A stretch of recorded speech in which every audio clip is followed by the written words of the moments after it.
Hey, what up, y'all? Man, what a great day. Glad you're joining us. Me and Keith Jardine here today on Pirate Life Radio. And I want to thank sponsors right out of the gate. I want to thank Concrete Cowboy Dallas, and thank Concrete Cowboy Austin, Rico Taylor and Dan Work, killing it over there on West 6th and then on Cedar Springs Road in Dallas. Fantastic venues. Tell them I said hello when you stop in. NuevoCerveza.com. You've seen the Hecho shirts. You've seen those beautiful Zia hats. And we got the best Mexican lager you ever tasted in your life. It's just tremendous. Folks are loving it. And available all through New Mexico, Arizona. At Clutch in Venice on Lincoln, you can get it. But we're not quite national yet, but getting there, and folks are loving it. So hit them up on Instagram, NuevoCerveza.com. Additionally, and most importantly, Caveman Coffee, CavemanCoffee.com. I'm enjoying a delicious, you can hear that, I'm shaking it up, and popping the top of a CC Nitro. And we got all kinds of good stuff coming out this holiday season. So you'll be pleasantly surprised when you get to the website. It'll be changing and growing all the time with new products and some pre-energy workouts that are all, of course, healthy, sustainable, and delicious. We are a cancer-free place. I know there's a lot of companies out there that have artificial sweeteners and stuff that are not so good for your body, even proven to be carcinogenous. And the one thing about Caveman Coffee is everything is health-oriented and driven towards community and sustainability. So it's a brand you can trust, much like La Coca Nostra. CavemanCoffee.com. MyBloodyMaria.com. One of the very finest Bloody Mary mixes that you're going to come across, and it's delicious. Again, it's available everywhere pretty much. I mean, Costco, Walgreens, Albertsons, all over. I was on set the other day of Graves, this Nick Nolte TV show, and it was in the bar that we were filming in. It was amazing, man. I'm just seeing the stuff pop up everywhere. It's a real privilege to be a part of it and be sponsored by the brand. So I hope you're loving that too. Onnit.com, of course, for all your high optimization needs of either physicality or brain health. Also a lot of great blogs on fitness, on, if you listen to Aubrey's podcast too, and a lot of his writings, he talks a lot about transcendence and getting himself into a heightened state of being and really optimizing his highest self. And that's kind of what we're all about, this small community that we're all working in, man. I really appreciate all the help towards that end. What else? I want to thank Jackson Wink MMA, really for the lineage and the love and it's meant so much. I've been having a lot of talks this week with a bunch of different old teammates and coaches, and it's just it's all made me, and I'm really fortunate to have been a part of a society like that. I want to thank 10th Planet Jiu-Jitsu, Eddie Bravo, and all the brothers in that. A lot of guys are going out. Today is Friday. Tomorrow I'll be in Long Beach for the Worlds. You probably won't hear this till next week, however, but regardless, a lot of love for that, man. Jiu-Jitsu saved my life for sure, and I appreciate you all. A big Tait Fletcher. Powerful Tait Fletcher is a real alpha male. Weightlifter. He's a stuntman. Movie star. Robust, enthusiastic individual. He's huge, by the way. He's like a monster person. One of the sweetest guys I know. He's bigger than life. Actor. Entrepreneur. Fighter. The jiu-jitsu technician. He's also bald and he has all these tattoos. He's just a big fucking man. A man, a myth, a legend. Tait Fletcher. Tait Fletcher. Tait Fletcher. What's up, Tait Fletcher, you fat motherfucker? Tait Fletcher. Tait Fletcher is Tait Fletcher. Teddy bear motherfucking Fletcher, ladies and gentlemen. That's Tait Fletcher, everybody. The great Tait Fletcher. Tait the animal Fletcher. Tait the savage Fletcher. Always moving. There's no stillness with Tait Fletcher. You will find no dust. Tait Fletcher's in the house, ladies and gentlemen. He just said the word erection. Tait Fletcher. Tait Fletcher's in the fucking house. Tait Fletcher! Tait really blasts out some serious hardcore truth bombs, and I think you're really going to enjoy it. Keith and I have been seeing each other a lot this week, it seems like, and had a great talk with Kyle Noak. Kyle's on his way to Australia land right now, and going to go beat the brakes off some kid, poor guy. I mean, we did some mental training last night. I feel bad for the guy, but it was great, man. It's great to be a part of that too. And I wish I could remember all the things Keith and I were talking about. We did a Periscope yesterday. I think you can still find that up on my Periscope. It was the first time Keith had been exposed to Periscope, but what a cool little thing that is. And I really appreciate all the guys that check into Coffee Talk, Coffee Scope, or whatever it is with me in the mornings. I've been trying to do that every morning. And, you know, I got a damn schedule. I'm not Joey Diaz where he can get up at the same time every day and do that stuff. You know what I mean? But at the same time, I'm in there anywhere from 7 a.m. till 11, somewhere in there. And so that's the deal. I posted a picture on Instagram, and everybody's making fun of my skinny ass legs. And then I was like, I go, hey, those legs have put plenty of dudes to sleep, whether it's by strangling them or by that shin blasting up against your head. So mind your business, man. Anyway, I don't mean that. I'm really a nice person. Unless I'm not. And then watch your fucking ass. So Keith is jumping around. He's throwing, I don't know what he's doing. He's trying to caffeine up, and I'm waking the hell up, man. God damn. Are you leaving somewhere? What are you doing? No leaving. No leaving. No leaving.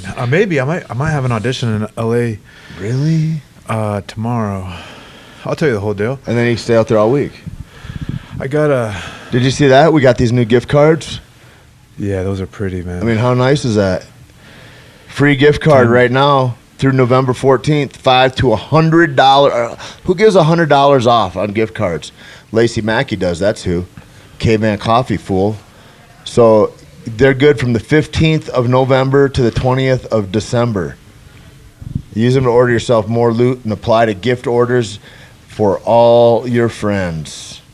So fucking nice. Fuck Black Friday, man. Get it done now. You know what? Black Friday's racist. Yeah. I don't know if it really is, but how come there's not a White Friday? A White Monday? How come? All you white people all want that stuff, Keith. I mean, it's not. You can't say that. And you know what that reminds me of? It reminds me of like me and you and Floyd Sword and Greg. It might have been somebody. Oh, Nate too. Marquardt. all freshly shaved heads. And then Shad comes out and he's walking in those little black ass fucking gameness shorts or whatever with his dong hanging out. All ready to go, and he looks up in that. I think he was in that old cage too, and he looks up. He's like, oh, looks like a clan meeting in there. He's like, I'm not going in there at all. How about Floyd especially looks that way. Floyd, God, yeah. He is straight out of the woods somewhere. That was the first time I ever met Rashad. He looks at me and he says, like, we're on the reality show, we're in the bus, and he looks over to me and he said something like, what are you, like a Nazi KKK guy or something? And then that's what he told me later. That's how. Did you tell him that's like your opinion, dude? No, yeah. I just look. I was like, no, why? Why would you say that or something like that? And he said that he just saw by my face like how crushed I was that he would say that like from then on like poor we guy. kind of He's like, I hurt his feelings. He's at first trying to talk shit. He's like on the reality show. He's like, I want to talk a little shit. And like, oh fuck. And then you guys became besties. Yeah. That was 10 years ago, 2005. That's weird. Yeah. You know what? I got my first cell phone 10 years ago this week. Really? Yeah. You know, the first cell phone I had was in a bag. They had like a bag phone, and it was like a leather bag. It was like a purse, and it had I think it had a cord to the thing, and you'd plug that in. Horrible reception. The whole thing. It was awful. It was like it had to be like 98, 99, something like that. And then the next phone I think was a Nokia 9100, I think, where it had Snake. That was the best part of the phone. Snake, I would give whatever to have. Maybe they got Snake on this iPhone, but it can't be as good the way it would work. That Nokia was awesome. I would go on the toilet and I would sit down and I would start playing Snake until my legs went numb. So Tait, what were you doing in '98 that you needed a cell phone? Oh boy. Well, it was by the time the Snake phone came, I was. It was 2001. 2000. 2000 maybe 2001. Yeah. And me and Fat Scotty started a roofing company in Denver, and so I did that for like 8 months strong. We did that, and you needed a phone. You had to have it to go around. I had one because I was living in a tent in the woods, like out in the Pecos Valley. Yeah. And so I had one out there because I didn't have a house phone. That's what the bag phone was. That was the first one I got. Roofing for 8 months, man. Where was that? And so I did that up in Denver, right? And so he and I sold jobs because it hails up there all the time. Yeah. And it was the most money I'd ever made. It was crazy, dude. We sold $960,000 worth of jobs in 6 months. But that's work, man. Work, man. We were hustling all day long, 16-hour days. We were just going all the time. And Scotty, I think he sold that business this year, or he's just about to. But he became a national company making millions. Just awesome. And I did at 6 months, and I was like, fat as shit. I maybe went up to 280 pounds or something, and I was just like, money's not joy. And that's all that kept going in my head. Money's not joy. And you had so much fun when you were just rolling and you were just doing jiu-jitsu. If you could just do that, that would be fine. And so I said, I got to dip out, man. I'm going to go back. I took the money that I'd made that year, and I put a down payment on a house in Santa Fe. And I was like, I'm just going to do this, man. And that's what happened. That's what you said right there, though. Money's not joy. Money's not joy. I see so many people that have to hang on to their job because they can't get fired because they got to pay whatever. So sad. Time equity, man. Like, what's it worth for you to be slaving away something that you can't stand? To do the thing that you can't stand longer. Yeah. It's like, for what? It's like you can't buy freedom, man. You got to take freedom. You can't buy freedom. And there's this thing I'm looking for right now. There's like and I talk shit on it because... But it's laziness in a way, because it's hard ass work to find something you love and pursue that. For sure. And to take those risks, man. That's way harder than working 9 to 5 as far as actual you gotta output. You got to have a sack on you to do it, right? Yeah. You got to... If you don't have the balls to do it, like, sorry about it. Yeah, I can't find it. But there's this thing... There's these overlapping circles, and it's like, makes money. It's... something you're passionate about. It makes sense for your family. It's this, and then in the middle where those overlap, that's your purpose. And it's like, and somebody said, do you know where that came from? I go, from somebody that doesn't quite get it. They're like almost, but not quite. Like all those things. Like it's like do that thing that you love is what I think. Like whatever that thing is. Like I never saw any money in the things that I loved doing. Yeah. I never saw any money, and all of them brought money later. Yeah, which is weird. And it's like. And this guy Alan Watts, I love, man. He does a thing about, what's your heart's desire. It's rad. I'll play it right goddamn now because it's worth listening to. You're gonna love it, man. You get inspired by this. But it's like that whole thing of money's not joy. I wish I'd heard this when I was younger, man. It's fantastic. Yeah. It's gonna be. Gotta make sure I'm doing everything right. Sometimes I record these things and I do it wrong. So that's the idea, right? Like everyone has this magic. I'm going to retire. Okay, let's go. Listen to this guy. Yeah, I'm going to retire. How about you get a life you don't have to retire from? Here we go. What makes you itch? This is Alan Watts. What sort of a situation would you like? Let's suppose I do this often in vocational guidance of students. They come to me and say, well, we're getting out of college and we haven't the faintest idea what we want to do. So I always ask the question, what would you like to do if money were no object? How would you really enjoy spending your life? Well, it's so amazing. As a result of our kind of educational system, crowds of students say, well, we'd like to be painters, we'd like to be poets, we'd like to be writers, but as everybody knows, you can't earn any money that way. Or another person says, well, I'd like to live an out-of-doors life and ride horses. I say, do you want to teach in a riding school? Let's go through with it. What do you want to do? When we finally got down to something which the individual says he really wants to do, I will say to him, you do that. And forget the money. Because if you say that getting the money is the most important thing, you will spend your life completely wasting your time. You'll be doing things you don't like doing in order to go on living, that is, to go on doing things you don't like doing, which is stupid. Better to have a short life that is full of what you like doing than a long life spent in a miserable way. And after all, if you do really like what you're doing, it doesn't matter what it is, you can eventually turn it, you could eventually become a master of it. It's the only way to become a master of something, to be really with it. And then you'll be able to get a good fee for whatever it is. So don't worry too much. Somebody's interested in everything. And anything you can be interested in, you'll find others will. But it's absolutely stupid to spend your time doing things you don't like in order to go on spending things you don't like, doing things you don't like, and to teach your children to follow in the same track. See, what we're doing is we're bringing up children and educating them to live the same sort of lives we're living, in order that they may justify themselves and find satisfaction in life by bringing up their children, to bring up their children to do the same thing, so it's all wretch and no vomit. It never gets there.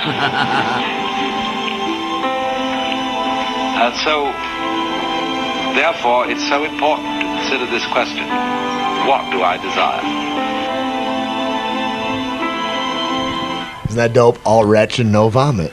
It never quite gets there, and that becomes the thing, man. Like when I heard that, I was like, God, it just makes sense for like I would have had a different kind of life if I could have.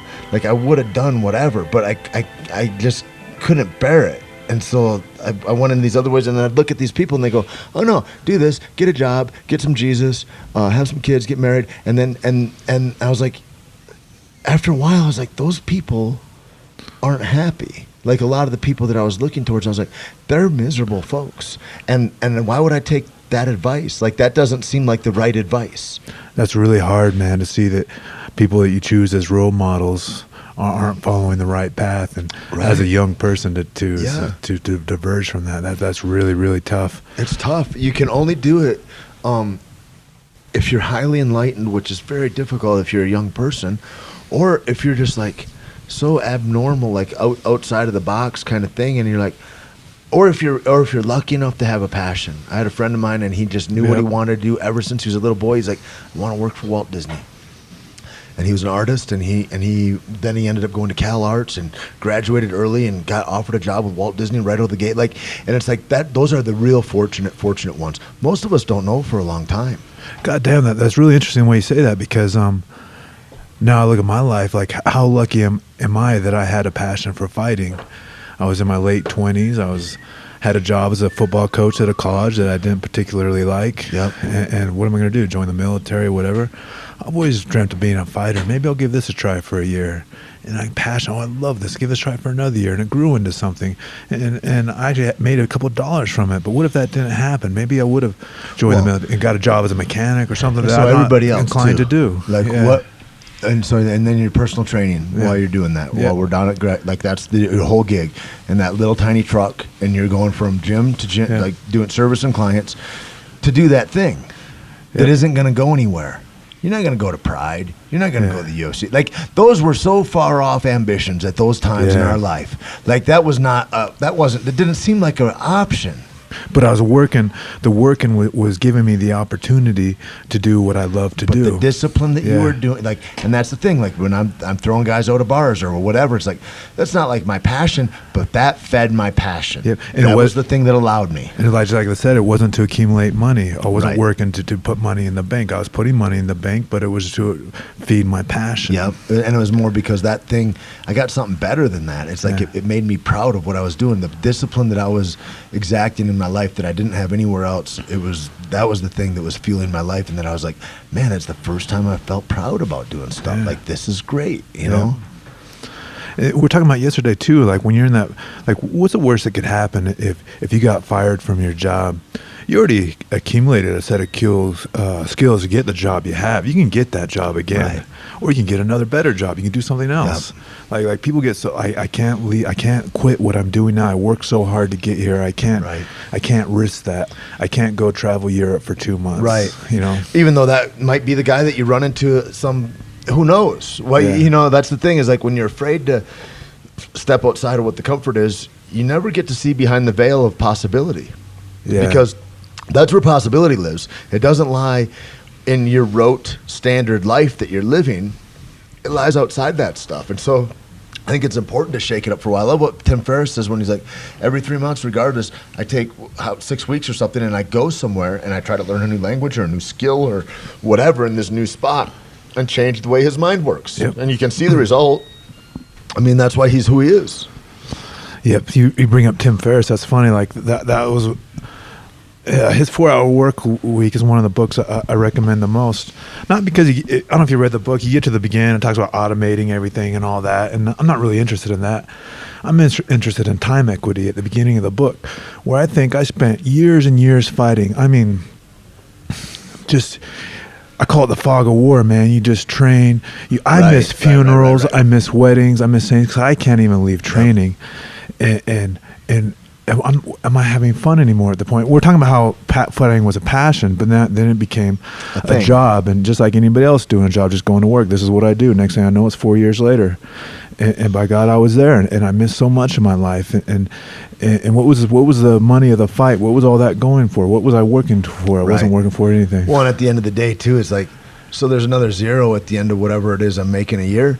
However, my expenses go up too. It's the same. It's all kind of the same in a way. You know what I mean? It's like I'm able to spend more time, so I'm able to be an operable fighter, as opposed to like people that have a side job. They're not going to be able to compete as well as. But at the same time, it's like I'm still check to check in a way. You know, Absolutely. It's not like I'm free.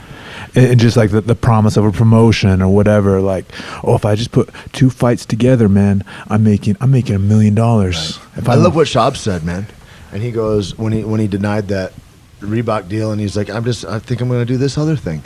And he was just like, he said, because I started thinking about it and like how many fights, like, you know, you got an X number of fights in your body. And like, he's looking at it and he goes, so say I go on a tear and I win my next 4 fights. Say I get a title shot. Say I win the title.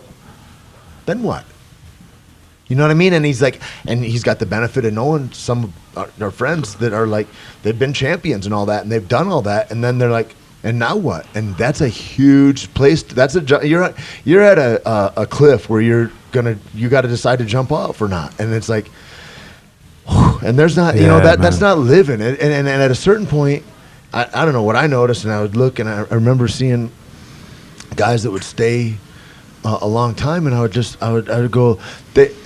I looked at it, you know, like with my drinking in a way too, and I go, everybody, you know, if you're a problem drinker, everybody quits one way or another. You know what I mean? Like, but if the booze is choosing when you quit, that's a really ugly thing. And it's like if fighting chooses when you decide to stop fighting, that's ugly at the end. You know what I mean? It's like I look at Evander Holyfield and he takes fights at a fairground or something, and it's one of the best boxers that ever walked the earth. And it's like, and it's a craving for that flow state. It's a craving for all these things we think we are, instead of like, who are you without fighting, Tait? Like those are big questions, man. Yeah, I recognize that, man. I recognize that a lot. I was in that situation. I lost to a guy that the worst possible Keith Jardine would have beat, because it was I hate to be cocky like that, but it was a tailor-made matchup, and Mike Winklejohn sat down with me and we had coffee like a week after the fight, and he told me those words, like, this was a tailor-made fight, you didn't do it, like, it's time to start thinking about not fighting anymore. But what do you do, man? That's all you do is you wake up, train, go fight. Well, after the fight, you get like a vacation, and then you wait till you get another fight again. This is all you know how to do. Yep. And then just to take that, and that's where, man, that year was the worst year. I hear Brendan, I heard your podcast with him, and I can recognize some things about what he was talking about. Is that right when you step away, like you can't watch fights, you can't go to the gym. Yeah, dude. Fuck. Yeah, you can't. And it's almost like a depression. What am I? What do I do now? And I started a business that I didn't really like. I mean, I love the business, but like it wasn't gonna be. And it's like more of the same. Yeah. You know, it's like, oh no, I'm doing, like diet fighting or something. It's like that's not why I was here. I wasn't here because that's what I wanted to do. I was here because I would like to perform. The idea of acting, and I was acting then too, and I thought more roles would come, but I didn't know how to train for that, and I just, like, that's the thing, man. How do you to know the right path, and how do you get better at something? How do you do it? It just nothing comes to you, man. I think like what Alan Watts was just saying too about, you do the thing you love and you become a master of that. And so like, I think it's important to say too, like to look at fight, like I got nothing but gratitude for having been able to be an athlete like that. But it's the thing about when you become a master of whatever it is, you start to, it's just like where Greg's at right now. He's a master at what he does. You get bored. Yep. You're a master at it. So it's kind of like, he's like, where do I get my next black belt? Next challenge. Where else can I be useful? Yeah. And where else can I learn more? And so it's like, there's if you're of that ilk, you're always looking for that next thing. So after you get really good at something, you got to go back into yourself and go, okay, what's next? And it's scary. Yeah. It doesn't matter how masterful you are at a dozen things before that, because the next thing is what it is that you need to go and accomplish. Man, and how many people do that? I'm so proud of that right now. It's like, how many people, it's almost depressing to look at that ex-NFL player that's it. Like I peaked then, and now I got this money, and now I just live off my money. Like, where's your passion? Like, and you see with a head trauma, that's a whole nother conversation. And people with depression and things like that, you got to have that passion that gets you out of bed in the morning. And when the best, just because I talked about it a little bit, I'll talk about it a little bit now. Like, this is good. What kind? Whose is this? Where's that from? That's a medium roast from next door. I tell everybody this story, Tait, and since we're doing our first podcast with just me and you, I'll tell you this story now that you've heard me say a million times. I was in that point where I was getting up at 5 every morning, going to bed at night to start up this new business, and fighting's kind of in the rear view, I guess. I don't know. Maybe I'll need a check and I'll need to pick up another one. If the right offer comes. Exactly. And then I was at an audition and pretty depressed at the time. Not depressed, but not happy. I mean, yeah, I guess you're depressed, and that's when unsure, definitely. Maybe not deep depression, but unsure. Yeah. And so me and Tait had the same audition. We went down for I think it was Breaking Bad or something else, and it's when you sat down in the chair with me and talked to me for about 40 minutes about how's your nutrition, how's your life, this and that. We were sitting in the like at Albuquerque Studios, and they've got these big plush chairs that are like in the entranceway. And I'd gone in and come out, and then I just waited because I was like, well, I don't know which one of us got there first, but whoever was waited until the other comes out. Yeah. And then we just sat and talked. I did. I waited for you. We just sat and talked for forever. That was awesome. What a great! I'm so glad, man. Yeah, I hadn't seen you in a long time and all that. And then you start talking to me about the paleo diet and the butter coffee and this and that, and it sounded real silly to me, but I'm willing to try anything at this point, because even at that point I was working out twice a day. Like, I'm not even fighting anymore, but I don't want to turn out to be a big fat guy, right? So I'm killing myself working out twice a day. I'm getting up in the morning, riding a bike for I don't know, 20 miles or something like that, and it's not even lights up and all that. Right. I'm dead, man. And like that, kind of working out like that for no purpose. It's like, if I'm working out like this and I don't have an event, fuck me, man. Yeah. Like, that's not sustainable, and it's not fun. So it took me about a month. The first time I tried your butter coffee with MCT oil in it. Did you do it with MCT, or did you do it just with oil, with coconut oil? No, I bought the MCT. Like, I'm going to do that. I'm the kind of guy, like, I'm going to do this. I'm going to jump 2 feet in. Yeah. So halfway to the gym in the morning, I got such a great euphoria in my head, and I felt so happy, and the possibilities, my mind was clear, and I felt like, I just felt empowered, opportunities limitless. I can do this. I can do something else, whatever. And like, I started thinking about all different kinds of possibilities, even with acting and stuff like that. Like, I haven't felt this good and amazing in a long time. I deprived myself of fat for so long is a deal. Yeah. And so that's why I had such a great effect to it, talking to other people. Why did that happen? And it's because of a lot of the reasons that it works, but also I would never have fat to my food because that's extra calories that I don't need. Right. And you don't understand what calories are and all that. Sometimes to get that jar again, I think about, like, maybe I'll just go back and I'll just eat carbs and like lean proteins for like a month. So then I can go back and get charged again off that. Because you get feeling good, and then you're just feeling good, and then that's normal. It's like, well, you got to feel bad to really appreciate feeling good. Yeah. Yeah, so. Man, that, like, all those things, and that's the thing too, I think that's important. It's like, for me, it's been a fun thing. It's like, It's like when I was talking to dude earlier, and he's like, I don't want to do any press or whatever, and all that kind of stuff. And what I think about that is like, man, it's not for anything. It's just for conversation. And like when you get involved in conversation, whatever that is, and it's like us sitting together at Albuquerque Studios, it's like there's fucking magic that happens there, and it doesn't happen without conversation, collusion, and community. If you don't have those things together, man, your life is not going to be as sweet. Like my life has not been as sweet. No. The more solitary I am, you can find a miserable, purposeless Tait. Like that's, you know. That's it. You get in that conversation, and you're looking for mentors and people that's done what you want to do and whatever. And if you can hear other conversations that's going on, other great advice, other things. So now you start following podcasts and following people. Oh, I like this person. Well, this person's on that podcast. I'm going to follow that. And it's an amazing world we live in today. I got this feeling from this guy, from his words. Yeah. You know what I mean? Instead, we're all looking for like, I got this feeling from drinking this or snorting that or like or fucking this or whatever. And it's like, no, man, from these guys that were talking, I got this feeling where I felt enriched and empowered and like, man, that's priceless, dude. That's priceless. Yeah, man. And it makes me go, the magic words is maybe me too. You know, when I go, that guy did that, and I'm like, maybe me too. I could try. Maybe I could try. Yep. And when you can get somebody to do that, man, now you got a movement happening.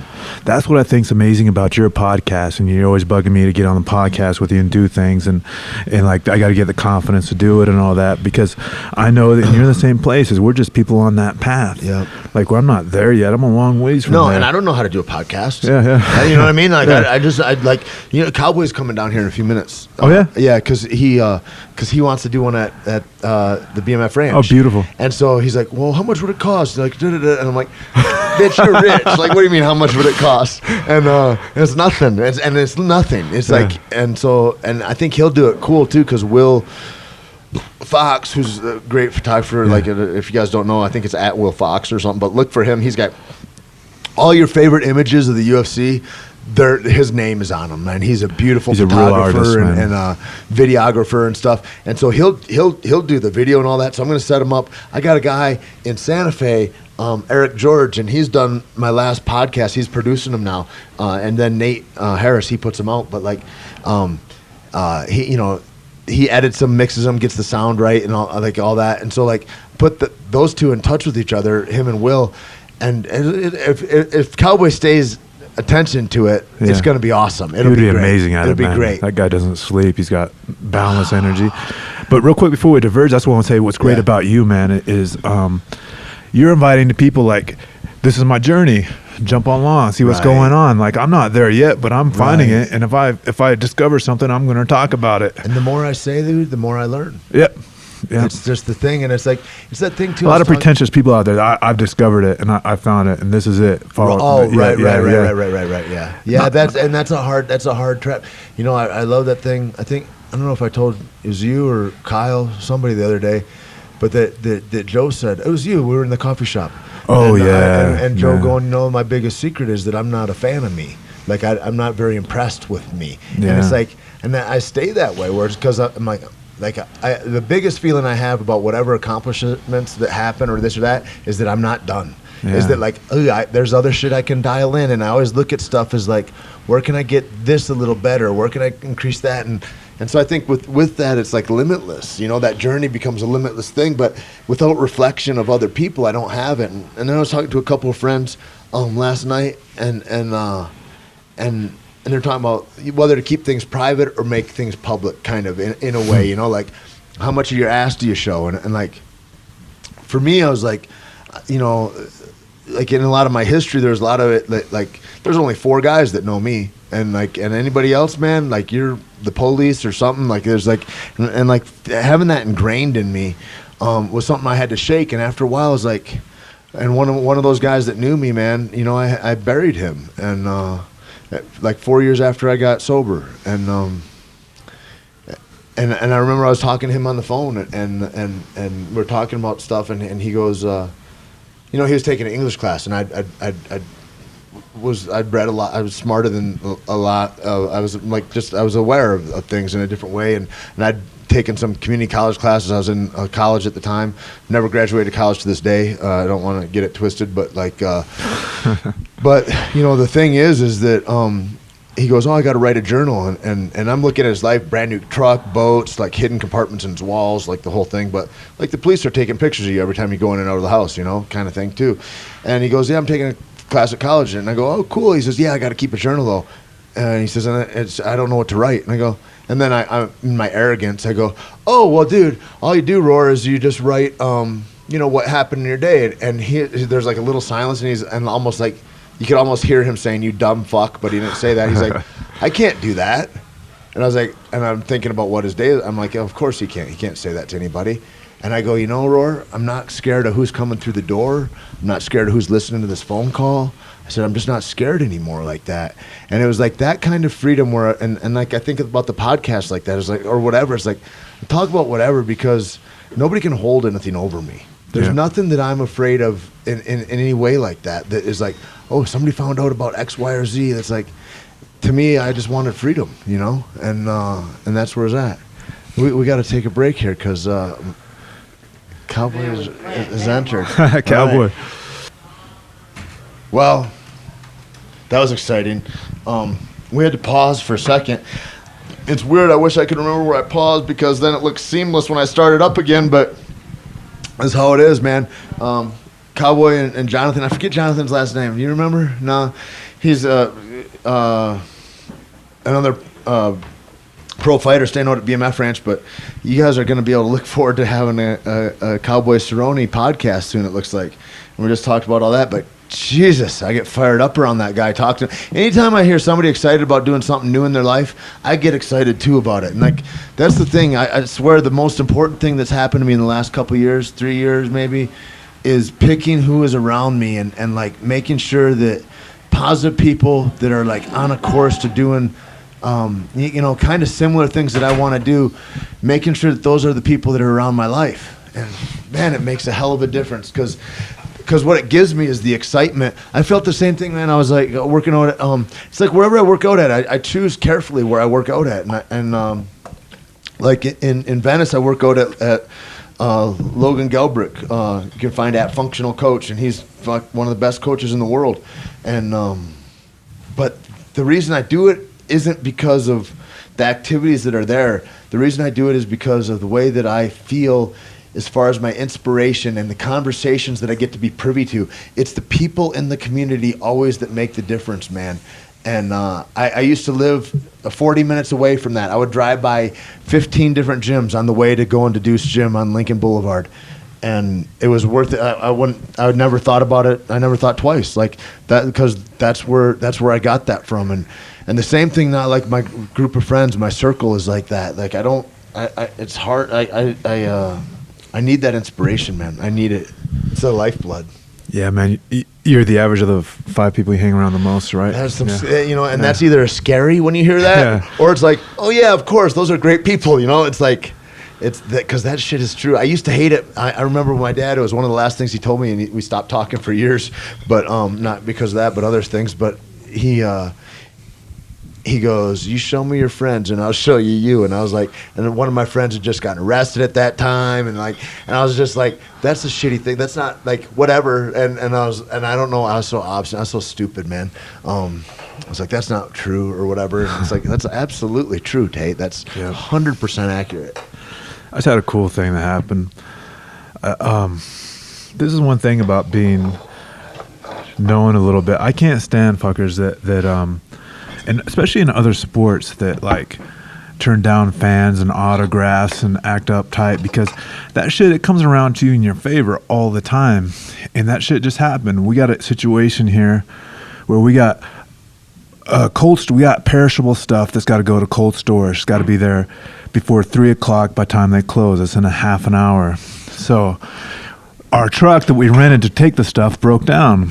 So one of our employees comes to me and say, Keith, what do? We got this here and whatever. Just get me on the phone with the guy. I met the guy before and he knows who I am. Get on the phone with him. That's so cool. So I get on the phone with the guy. Hey, it's Keith Jardine. Oh man, how you doing? Great, man, great. Hey, so we're having this little bit of a situation here. We got this perishable stuff, and we ran a truck. It broke down, whatever. He said, how long do you need? Man, I'd like to say we would be a half an hour, but it could be a little bit longer. We might be 3:30, 3:40, and we'll stay up until 4, man. And man, what can I do to pay you back? Anything I do? No, man, just thank you, whatever, and all that. So like, so cool. That happens to people all the time. Like, how can you ever be like, no, I don't have time for autographs now, or I can't do this right now? Because that shit comes to your favor so many times. I always remember this one time, long time. It had to be 10 years ago now. Walking through, we're at Connecticut at where I forget what that casino was where they had fights up there. Mohegan Sun, maybe.